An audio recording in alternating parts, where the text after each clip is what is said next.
আবার একটা নতুন রেসিপি নিয়ে তোমাদের মাঝে চলে এলাম।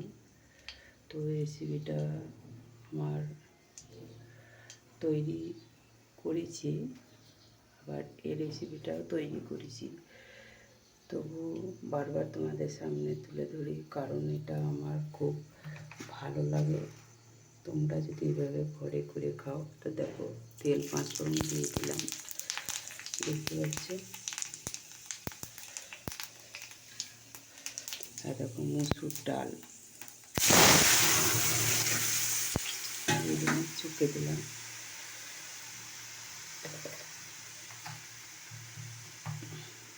পরিমাণ মতো একটু নুন দিলাম, একটু হলুদ দিলাম।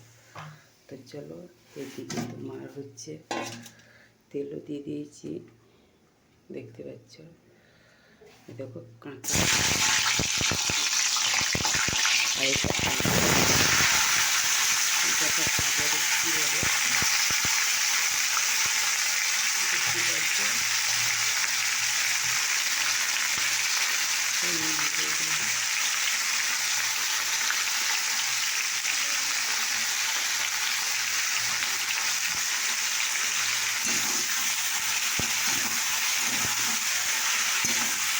আলু ভাজাটা খুব সুস্বাদু করতে হবে না, তো কাঁচা লঙ্কার ফোনটা তো দারুণ ফোন। তো কাঁচা লঙ্কার ফোনটা একটা অন্যরকম ফোন, আর শুকনো লঙ্কার একটা অন্যরকম ফোন।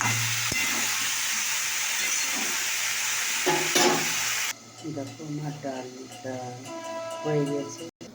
তো ছোটো বন্ধুরা, দেখো চা চাপিয়ে দিয়েছি, লাল চা হয়েছে।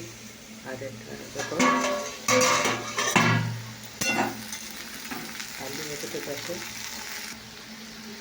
দেখতেই পাচ্ছ নিয়ে দিয়েছি।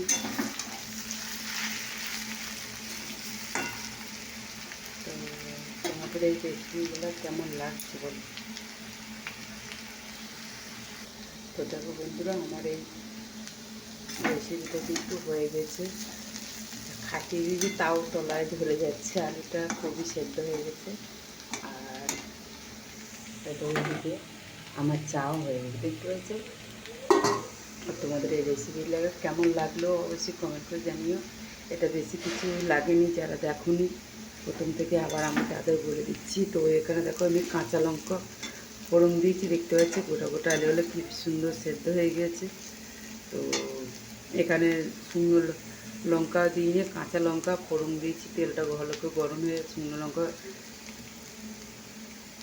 দেওয়া হয়নি, ওই কাঁচা লঙ্কা ফোড়ন দিয়ে তারপরে আলু করে ঢেলে দিয়েছি, পেঁয়াজ রসুন কিচ্ছু দেওয়া হয়নি, শুধু নুন হলুদ দিয়ে একটু নাড়াচাড়া করে দেখো, এরকম করে মাঝে মাঝে নাড়াচাড়া করে কত সুন্দর হয়েছে দেখো রেসিপিটা, দেখতে পাচ্ছ। তা তোমাদের এই রেসিপিটা কেমন লাগলো অবশ্যই কমেন্ট করে জানিও, ঠিক আছে। তো চলো, টাটা বাই বাই, আজকের মতো রাখি।